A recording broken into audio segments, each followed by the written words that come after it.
पत्ता पुढच्या रणधुमाळीचा, जिथून निर्णय घेतले जाणार थेट, जिथून आखली जाणार रणनीती नगर परिषद निवडणुकीची. कदाचित पुढच्या 5 वर्षांसाठी नगर परिषदेचं हे असेल महत्वाचं मुक्काम पोस्ट. आज याच पत्त्यावर आम्ही आलो आहोत आणि घेणार आहोत एक बेधडक मुलाखत. तिथे उत्तरे येतील सरळ, कारण प्रश्न असतील बेधडक. सागर वेव्हच्या या खास सेगमेंट मध्ये आपलं स्वागत. त्याच्या नावातच आहे आमची ओळख आणि आमची शैली. मुक्काम पोस्ट बेधडक.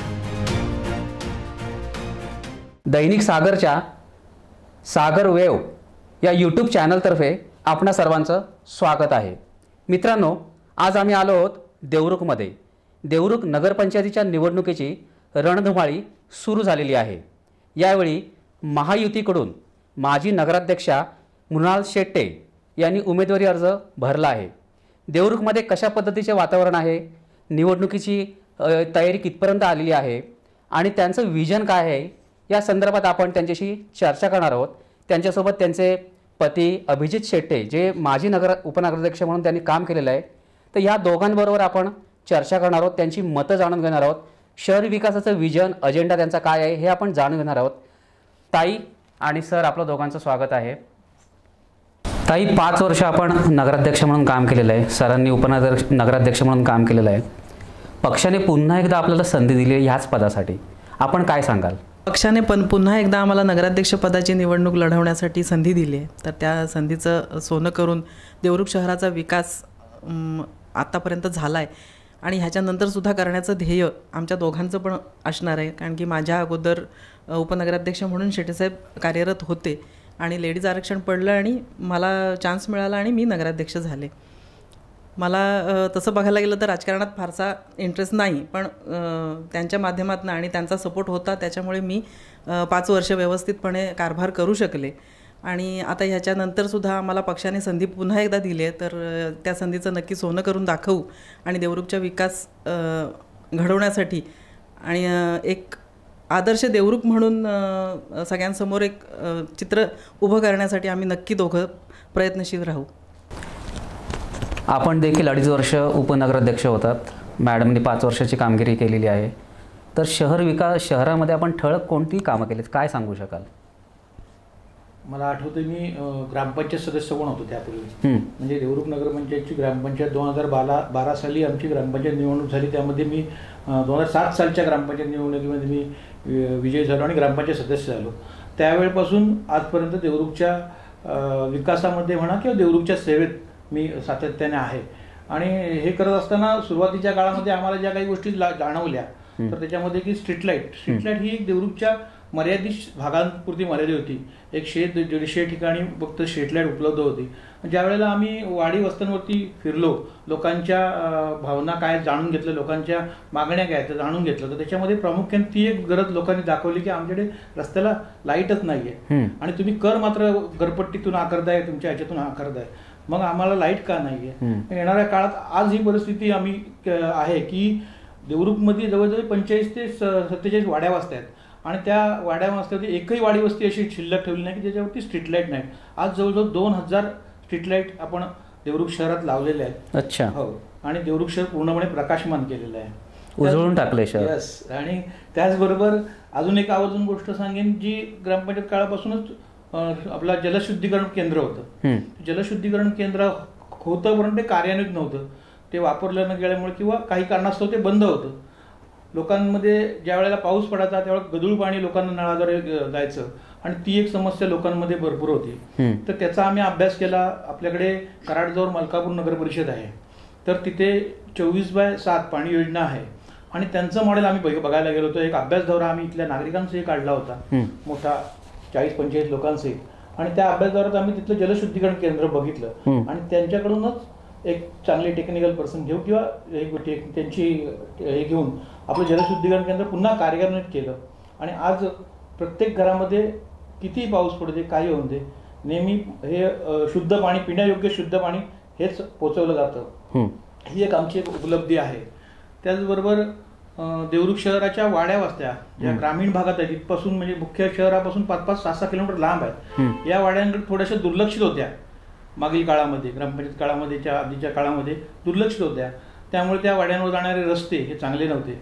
त्यामुळे आमची एक भावना होती की देवरुखच्या ग्रामीण भागात राहणारा नागरिक हा पूर्वापूर राहणारा नागरिक आहे आणि त्यांना सोयी सुविधा ह्या नक्कीच मिळाव्या. शहरातला नागरिक हा आहेच आपला, परंतु शहरातला नागरिक हा प्लॉटिंगमध्ये राहतो, चांगले प्लॉट्स घेतो, तिथे बंगला बांधतो, त्या घरासमोर 20 फुटी रस्ता असतो, लगेच त्यांना आपण स्ट्रीटलाईट देतो, पाणी देतो.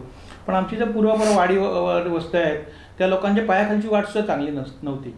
मग अशा वेळेला आम्ही ग्रामीण भागाला अधिक प्राधान्य दिलं आणि आज तुम्ही बघायला गेलात तर ज्या आमच्या ग्रामीण वाड्या आहेत, सांगायचं झालं तर परशुरामवाडी प्रामुख्याने, आज परशुरामवाडीमध्ये जाणारा रस्ता अतिशय उत्कृष्ट रस्ता आहे. त्याचबरोबर तिथल्या पाकाड्या म्हणजे छोट्या छोट्या ज्या पायावाड्या आहेत त्यांचं पाकाड्यांमध्ये रूपांतर केलेलं. तिथली तिथे स्ट्रीट लाईट आहे ती सुद्धा अंडरग्राऊंड आहे. म्हणजे देवरुखमधील काही प्रमुख 2-3 वाड्यांमध्ये ही लाईटची योजना राबवली आम्ही, पण तिथली वस्ती दाट असल्यामुळे आम्ही अंडरग्राऊंड लाईट दिलेली आहे, स्ट्रीट लाईट आहे, ती सुद्धा आज एवढ्या वर्षाने अगदी सुस्थितीत चालू आहे. त्याचप्रमाणे मोगरवणा आहे, या साईडला आमच्याकडे हसमवाडी आहे, इकडे तेलेवाडी आहे. म्हणजे या दूरवरच्या वाड्या आहेत, या वाड्यांना आम्ही चांगल्या पद्धतीच्या सोयीसुविधा या मधल्या काळात दिल्या. आमचं विजन जे होतं ते आम्ही साध्य करून दाखवलं. मॅडम, एक आपली 5 वर्षाची कारकीर्द कशी झाली? सरांनी सांगितलं त्यांनी आपल्या कारकिर्दीत कोणकोणती कामं झाली, पण ही कारकीर्द कशी झाली आपली? 5 वर्षाची कारकीर्द फारच चांगली झाली, कारण की म्हणजे माझ्या अगोदर सुद्धा भाजपचा नगराध्यक्ष देवरुखमध्ये होता आणि त्या माध्यमातून आमच्या मेंटॅलिटीची माणसं काम करत होती. त्याच्यामुळे पुढे काम करणं पण आम्हाला सोपं गेलं आणि पूर्ण बॉडी जी होती ती आमचं बहुमत असल्यामुळे एका विचाराची होती. त्यामुळे देवरुखचा सर्वांगीण विकास करणं आम्हाला सोपं गेलं आणि ह्याच्या पुढे सुद्धा आमची अशीच मानसिकता राहील, आमचं हेच ध्येय राहील की देवरुखचा विकास ह्याच्या पलीकडे काहीच नाही. फक्त आश्वासन देण्यासाठी म्हणून नाही, तर एक मनापासून एक विजन डोळ्यासमोर आहे की देवरुखचा सर्वांगीण विकास करणं. आपण उमेदवारी अर्ज भरलेला आहे, प्रचार यंत्रणा कसं राबवत आहे? महायुती असल्यामुळे एक नक्की झालं आहे की प्रत्येक प्रभागामध्ये आमचे मोठ्या प्रमाणात कार्यकर्ते आहेत. 3 पक्ष, 3 जे सत्तेतले प्रमुख पक्ष आहेत ते आहेत आणि प्रत्येक उमेदवाराकडे स्वतःची एक ताकद आहे. त्याचबरोबर गेली 15 वर्ष सक्रिय राजकारणात, सक्रिय देवरुखच्या विकासात असल्यामुळे गेली 15 वर्ष देवरुखच्या विकास प्रक्रियेत असल्यामुळे थेट लोकांशी संवाद आहे. त्याच्यामुळे तिथे कुठलंही मध्यस्थी लागत नाही. आम्ही एखाद्या घरात सहजपणे जाऊ शकतो, तिथे बसू शकतो. त्यामुळे वाड्यावाड्यां वस्तींमध्ये आमचा थेट जनसंपर्क आहे आणि त्याच जोडीला जे आता आमचे 17 उमेदवार असणार आहेत ते सुद्धा तितक्याच ताकदीचे उमेदवार आहेत आणि त्यांच्या माध्यमातून आपण प्रचार सुरू केलेला आहे. छोट्या छोट्या ग्रुपमध्ये, छोट्या छोट्या वाड्यांमध्ये जाऊन आम्ही बैठका घेतोय आणि त्याचबरोबर सोशल मीडियाचा वापर जो अत्यंत प्रभावीपणे करायला पाहिजे तो आम्ही करतोय. कारण आताची जर पिढी आपण बघितली तर बरीचशी मोबाईलवर असते, लहानांपासून मोठ्यांपर्यंत. मग आपण जर प्रभावीपणे त्यांच्यापर्यंत पोहोचायचं असेल तर सोशल मीडिया हे एक माध्यम आहे असं आमचं मत आहे. त्यामुळे सोशल मीडियाद्वारे सुद्धा आम्ही प्रचार आपला करतोय. ताई, आपण प्रचाराला आता सुरुवात केलेली आहे, तर तुम्ही जेव्हा आपल्या ह्याच्यापर्यंत जाता तर त्यावेळेला तुम्हाला कसा प्रतिसाद मिळतोय? खूप छान प्रतिसाद मिळतोय. मी घरोघरी सुद्धा जाते, बचत गटांमार्फत महिलांशी संपर्क करते आणि ह्याच्या अगोदर फक्त निवडणुकीपुरतं नाही तर इतर जे महिलांचे कार्यक्रम असतात, हळदी कुंकू म्हणा किंवा महिला मंडळांचे जे बचत गटांचे वाढदिवस असतात, ह्या माध्यमातून सुद्धा मी त्यांच्यापर्यंत पोहोचत असते आणि संवाद करत असते. त्याच्यामुळे त्या पण अगदी मैत्रिणीसारखं मला समजून माझ्याशी सगळ्या गोष्टी शेअर करणं म्हणा किंवा एखादी अडचण असेल ती मांडणं, वैयक्तिक असू दे नाहीतर सार्वजनिक असू दे, तर कोणत्या ना कोणत्या स्वरूपात त्या माझ्याशी संपर्कात असतात, देवरुख शहरमधल्या सगळ्याच महिला मंडळ. आणि खूप चांगला प्रतिसाद मिळतो त्यांच्याकडनं. ताई, आम्ही तुमच्या पाठीशी आहोत, काही हरकत नाही, तुम्ही परत एकदा उभ्या राहताय तर तुमच्यासारखेच माणसं आम्हाला हवेत, अशा पद्धतीचा प्रतिसाद त्यांच्याकडनं मला सतत मिळत असतो. ताई, पक्षाने आपल्याला दुसऱ्यांदा संधी दिलेली आहे, तर ही निवडणूक आपल्या दृष्टीने सोपी आहे की आव्हानपूर्ण आहे, काय सांगाल? निवडणूक कोणतीही सोपी नसते, आव्हानात्मकच असते. तर आणि आव्हान असायलाच हवं असं मला वाटतं, कारण की साधी सरळ सोपी असेल तर त्या गोष्टीला काही मजा नाही किंवा किंमत नाही असं सुद्धा होतं.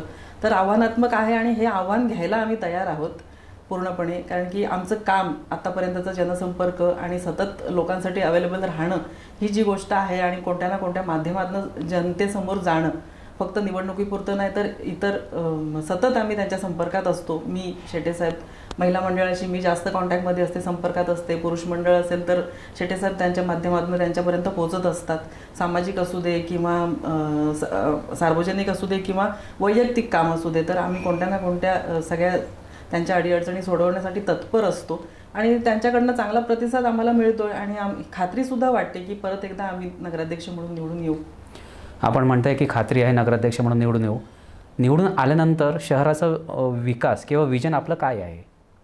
कशा पद्धतीने आपण शहर डेव्हलप कराल? विजन म्हणाल तर आम्ही सुरुवात केलेलीच आहे. मागच्या 5 वर्षाच्या कालखंडात DP प्लॅन तयार करण्यासाठी आमची प्रोसिजर चालू होती. KT वेअर बांधायचा होता, म्हणजे ते कामसुद्धा आता सुरू आहे. 7 कोटीचं ते काम आहे KT वेअर बांधण्याचं. म्हणजे देवरुख शहरासाठी पाणी पुरवठा ह्या त्यामागचा उद्देश असणार आहे. आणि स्ट्रीट लाईट, रस्ते हे मूलभूत गरजा लोकांच्या पूर्ण करणं हा आमचा मानस आहे. आणि जास्तीत जास्त सुखकर आयुष्य कसं होईल देवरुख शहराच्या नागरिकांचं ह्याच्यासाठी आम्ही कायम प्रयत्नशील आहे. शेट्टी साहेब, आपले काय मुद्दे आहेत, आपण काय सांगाल या संदर्भात? निश्चितपणे देवरुखसाठी काम करताना डोळ्यात एक स्वप्न आहे देवरुखसाठी आणि ते स्वप्न घेऊन आम्ही वाटचाल करतो आहे. तर मगाशीच तशा आपल्या नगराध्यक्ष मॅडमने सांगितलं की देवरुखची पाणी योजना म्हणजे देवरुख शहरातील नागरिकांना पाण्याची वणवण लागता कामा नये, त्या उद्देशाने पुढील 30 वर्षाचा लागणारी देवरुखच्या पाणी याची व्यवस्था आम्ही केलेली आहे. तर पुढील 30 वर्षाचं नियोजन लक्षात घेऊन आपण देवरुख शहरासाठी पाणी योजना तयार करतो आहे. जवळजवळ 55 कोटीचा DPR आपण तयार केला.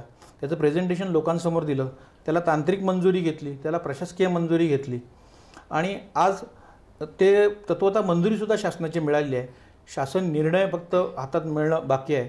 मला नक्की खात्री आहे आमदार महोदय आपले शेखरजी निकम साहेब आहेत, पालकमंत्री उदयजी सामंत आहेत, आमचे नेते रवींद्रजी चव्हाण साहेब आहेत आणि मुख्यमंत्री देवेंद्रजी फडणवीस साहेब आहेत, एकनाथ शिंदे साहेब आहेत, अजितदादा पवार साहेब आहेत.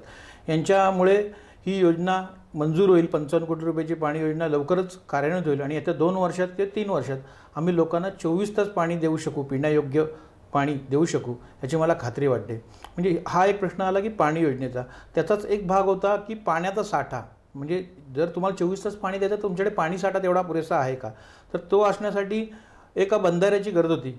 नदीपात्रावरती आपले ज्या नदीपात्रातून आपला हे होतं बावनदीवर, तर आम्ही तिथे बावनदीवरती एक बंधारा सुचवला होता आणि त्या बंधाऱ्यासाठी आपले पालकमंत्री उदयजी सामंत साहेब यांनी आम्हाला 7 कोटी रुपयाचा निधी उपलब्ध करून दिला आणि आज ते काम चालू झालं. म्हणजे या योजनेचा एक टप्पा जी पाण्याची व्यवस्था करणे हा काम चालू झालं. या बंधाऱ्यामुळे पुढील 30 वर्षाकरता जी देवरुख शहरवासियांची पाण्याची गरज आहे ती या बंधाऱ्यामार्फत पूर्ण होणार आहे.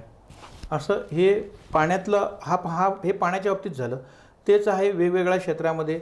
आरोग्याच्या बाबतीत सांगायचं झालं तर आरोग्यविषयक बोलायचं झालं तर आता आपलं जे ग्रामीण रुग्णालय आहे त्याचं उपजिल्हा रुग्णालय व्हावं म्हणून आम्ही सगळी मंडळी देवरुखमधली प्रयत्नशील आहोत. मध्यंतरीच्या काळात आम्ही त्याबद्दल तिचे निवेदनंसुद्धा शासनाला दिलेली आहे. त्यांच्याकडून सुद्धा त्याला पॉझिटिव्ह रिस्पॉन्स मिळतो आहे. येणाऱ्या काळात या सगळ्यांच्या मदतीने आमच्या नेत्यांच्या मदतीनं त्याचंसुद्धा उपजिल्हा रुग्णालयात रूपांतर करणं हे आमच्यासमोरचं एक मोठं काम असणार आहे. अशा अनेक बाबींवरती आपल्याला काम करायचं आहे. क्रीडाविषयक, सांस्कृतिक याच्या विषयक अशा अनेक गोष्टींवरती आम्हाला काम करायचं आहे. असं ठळक मुद्दे सांगा की तुम्हाला लोकांनी तुमच्यावर विश्वास ठेवून तुम्हाला निवडून द्यावं. आत्तापर्यंत झालेलं काम, माझ्या 5 वर्षाच्या कारकिर्दीत झालेलं काम, दांडगा जनसंपर्क आणि एक विश्वास ठेवण्यासारखं व्यक्तिमत्व की जे सगळ्याच्या जातं मिळून मिसळून राहतं असं व्यक्तिमत्व. लोकांनी आमच्यावर पुन्हा एकदा विश्वास ठेवावा आणि निवडून द्यावं. मॅडम, शहराच्या पर्यटनाच्या दृष्टीने विकास करण्यासाठी आपलं काही विजन आहे का किंवा तशा काही योजना आपण करणार आहात? आपण निश्चितपणे पर्यटनातून रोजगार निर्मिती होऊ शकते, शहराचा विकास होऊ शकतो आणि त्या दृष्टीने आम्ही पावलंसुद्धा उचललेली आहेत. मध्यंतरीच्या काळामध्ये आम्ही जलपर्यटन म्हणजे आमच्याकडे एक सप्तलिंगी नदी वाहते देवरुख शहरातून, ज्या नदीच्या काठावरती 7 लिंग आहेत म्हणून त्याला सप्तलिंगी नदी म्हटले जाते. तर त्याच्यामध्ये आपल्या जर बोटिंगद्वारे ती सप्तलिंगाचं दर्शन देऊ शकलो तर एक चांगलं काम त्याच्यातून होणार आहे. सध्याच्या परिस्थितीमध्ये आम्ही एक छोटा KT वेअर छोटा बंधारा नदीवरती घातला. आमच्या इथे एक नंबर शाळा हा भाग आहे तिथे घातला आणि तिथे जे बॅकवॉटर निर्माण झालं त्या बॅकवॉटरमध्ये आम्ही बोटिंगचा प्रयोग करून बघितला सुद्धा एकदा आणि अशाच पद्धतीने देवरुखमध्ये जर साखळी बंधारे केले तर त्याच्यातून 2 गोष्टी साध्य होऊ शकतात. एक म्हणजे जलपर्यटन हा एक विषय होऊ शकतो, धार्मिक पर्यटन निर्माण होऊ शकतो, त्याच्यातून रोजगार निर्माण होऊ शकतो आणि त्याचबरोबर जी ग्राउंड वॉटर आहे म्हणजे ग्राउंड वॉटर लेवल आहे देवरुखमधली ती सुद्धा चांगल्या पद्धतीने वाढू शकते आणि त्याचा या एका बंधाऱ्यानंतर सुद्धा आम्हाला चांगला अनुभव येतो आहे की देवरुखमधील विहिरीतील पाण्याची पातळी आहे ही खूप लक्षणीय वाढ त्याच्यामुळे होते आणि मे महिन्यापर्यंत विहिरीतील पाण्याची पातळी टिकून राहते. त्याच्यामुळे हे दुहेरी फायदा आहे की एकतर ग्राउंड वॉटर लेवल वॉटर वाढते आणि रोजगाराच्या संधीसुद्धा पर्यटनाच्या माध्यमातून उपलब्ध होतील. त्यामुळे देवरुख शहरासोबत असलेल्या अजूनसुद्धा मार्लेश्वर आहे, इकडे कर्णेश्वर आहे, यासाठी येणारे नागरिक आहेत, गणपतीपुळा यासाठी येणारे नागरिक आहेत, यांना कसं आकृष्ट करून घेता येईल, आपल्याकडे देवरुखमध्ये आकर्षित करून घेता येईल यासाठी आम्ही निश्चितपणे प्रयत्न करतो आहे आणि येणाऱ्या काळात त्यावर सुद्धा आम्ही काम करून देवरुखमध्ये पर्यटनातून रोजगार निर्मिती करणं हा एक आमचा मुख्य उद्देश असणार आहे. ताई, तुम्हाला जनतेने पुन्हा एकदा संधी दिली नगराध्यक्ष होण्याची, तर शहरातली जी महिला वर्ग आहे किंवा तरुण आहेत किंवा वयोवृद्ध आहेत तर त्यांच्यासाठी कोणत्या पद्धतीने काम करणार? महिलांसाठी म्हणाल तर नगरपंचायतमध्ये जे बचत गट स्थापन केलेत, आम्ही 155 बचत गट स्थापन केलेत. त्यांना स्वयंरोजगार उपलब्ध करून देण्यासाठी त्याच्यासाठी प्रयत्न चालू होते आणि 2.25 कोटीची अर्थसहाय्य आम्ही त्यांना नगरपंचायत मार्फत केलं आहे.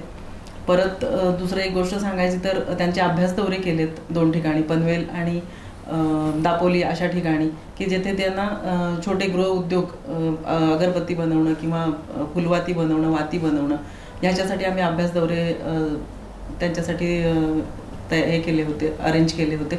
आणि दुसरे म्हणजे छोटे छोटे एक त्यांच्यासाठी एक ट्रेनिंग असतात आपल्यातर्फे की साबण तयार करणं, फिनेल तयार करणं, असे त्यांना सक्षम बनवण्यासाठी नगरपंचायत मार्फत जे करता येईल ते आपण करतोय. परत दुसरी गोष्ट एक सांगता येईल ठळकपणे येथे की 60 मुलींना MICIT कोर्स नगरपंचायत मार्फत आपण मोफत दिले होते माझ्या कारकिर्दीत.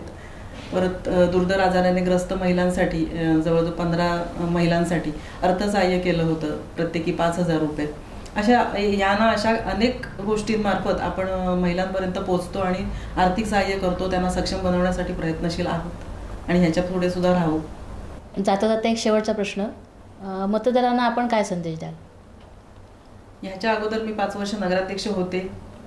देवरुखच्या जनतेने आमच्यावरती विश्वास ठेवून मला निवडून दिलं होतं आणि आम्ही नगराध्यक्ष म्हणून चांगलं काम केलं, जनसंपर्क ठेवला आणि त्यांच्यापर्यंत पोहोचण्याचा, त्यांच्या सुखदुःखात सहभागी होण्याचा प्रयत्न केला. आणि याच्यापुढे सुद्धा तुम्हाला आवाहन करते की पुन्हा एकदा मला नगराध्यक्षपदी निवडून द्या. कमळ या चिन्हाचं बटन दाबा. 2 तारखेला 2 डिसेंबरला जी निवडणूक आहे त्याच्यात सगळ्यांच्या सहकार्याची मला गरज आहे आणि तुम्ही जर मला निवडून दिलं तर मी तुमच्या सेवेसाठी कायम तत्पर राहीन आणि तुमचं जीवन सुसह्य करण्याचा नक्कीच प्रयत्न करेन. धन्यवाद. धन्यवाद ताई, सागर वेवला आपण मुलाखत दिली. शेट्टीसाहेब, आपल्या दोघांचेही आभार. मित्रांनो, मृणालताईंनी आपली राजकीय भूमिका मांडलेली आहे. त्या नगराध्यक्षपदाची निवडणूक लढवित आहेत आणि 3 तारखेला निकाल जाहीर होणार आहे. जनता त्यांच्या बाजूने कौल देईल की नाही हे 3 तारखेला स्पष्ट होईल. ही मुलाखत तूर्त आम्ही इथे थांबवत आहोत. ही मुलाखत आपल्याला कशी वाटली आम्हाला नक्की कळवा.